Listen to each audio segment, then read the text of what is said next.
In this week's Actionable Intelligence, the Navy hit a major milestone and hit it in outer space when one of its ships shot down an intercontinental ballistic missile in a test. The U.S. Missile Defense Agency said it was the first time the United States has shot down an ICBM with anything other than a ground-based interceptor. I recently spoke with Defense News Naval Warfare reporter David Larder about why the feat was so important. David, this test wasn't a simulation. It was an actual metal-on-metal engagement. Can you tell us a little bit about this test? You're hitting a missile that goes many, many times faster than hypersonic speeds in space with an SM-3 Block 2A. And yeah, so it is a pretty incredible achievement, and it's something that the Navy has long thought was possible, but has never before demonstrated. And David, this comes at the right time. North Korea had quite a big missile to unveil, just a month before this test? It is a very large missile. They have an annual parade of new military technologies and, well, existing military technologies. As you know, it's a big jingoistic carnival that they throw, and it is bigger. I'm not sure, and analysts are unsure if it's gives them any extra range. It's been pretty well understood that North Korea could likely hit anywhere in the United States for some time now. It is also unclear if it actually works or if it's vaporware, or in other words, just something that looks like it could be a bigger, newer missile, but is just intended to send a strategic message. But I wouldn't bank on that. North Korea has a pretty sophisticated program at this point. It is also something that the administration will need to take special note of, partly because they were under the impression that North Korea was in some ways at least not curtailing their missile program, but at least slowing it down, and they certainly haven't been running as many tests as they were, and as provocative tests as they were when the Trump administration came in and began this sort of process of engagement with North Korea. And so North Korea could have a missile that could potentially reach the East Coast, and the Navy adds an added layer of defense in the Pacific. It does, Daniel, but I will say that it is unclear if the Navy wants that mission. Partly, it's going to have to be a process of defining what the nation wants from the Navy. It's got a lot of jobs as it is. It's been struggling with maintaining all the tasking it has in the Pacific. We'll remember in 2017 there were those accidents that tragically cost the lives of 17 sailors.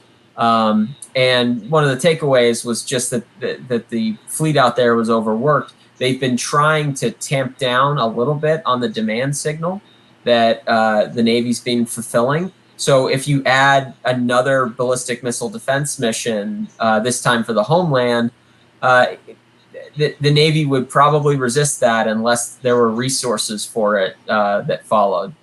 David, this was a big deal because it's a first for the Navy to shoot something down from the sea. We've certainly done it from the land before. Is the Navy locked, cocked, and ready to go on this one? Right. So I think there's probably going to need to be more testing in terms of levels of complexity. This was one missile shot down by another missile. And again, I want to reiterate, I mean, this is generations of rocket science and physics that went into something this complicated. Hitting a missile that goes this fast with another missile is undeniably stunning in terms of a scientific achievement. But it isn't what an actual engagement would look like, or at least that's what analysts tend to think. It would probably be multiple missiles. You're probably also looking at feints or decoy missiles to try and confuse our missile defense architecture. So in terms of next steps, you're going to have to probably increase the complexity to really demonstrate that the Navy is a good option for some kind of increasing role in homeland missile defense. You're right. The ground-based interceptors in Alaska are still the primary missile defense for the United States. They do have a bit of a mixed record in terms of success. but they're larger diameter missiles than can fit inside a Navy's vertical launch system. And you know, while the Navy isn't a replacement, it's probably a good added layer if resources allow the Navy to participate at that level. David, thank you so much for your time. Of course, thank you, Daniel. And now for this week's defense industry headlines. The aerospace world lost a notable leader over the holidays. Michelle Evans, who led Lockheed Martin's aeronautics business since 2018, died on January 1st, according to a company announcement. Evans took a leave of absence that began on December 1st to address health issues unrelated to the coronavirus pandemic, according to a Securities and Exchange Commission filing by the company. Greg Ulmer, who leads the F-35 Joint Strike Fighter program, has temporarily filled in at her role. Lockheed CEO Jim Taylor said of Evans, "Her example was an inspiration to those of us fortunate enough to have worked with her closely, and her leadership in the aerospace and defense industry will have a lasting impact for years to come." In electronic warfare news, the Navy recently announced a $496 million contract with L3Harris for a portion of the Navy's premier aerial jamming platform. The engineering and manufacturing development contract is set for Next Generation Jammer low band.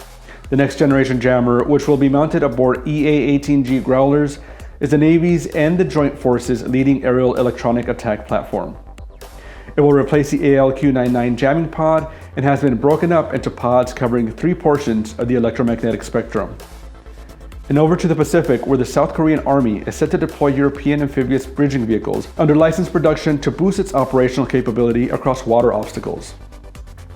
The M3 amphibious rig, developed by General Dynamics European Land Systems, is to be locally produced by prime contractor Hanwha Defense, according to sources at the Defense Acquisition Program Administration. The contract is worth about $460 million and will see the production of about 100 M3 vehicles for deployment starting in 2023.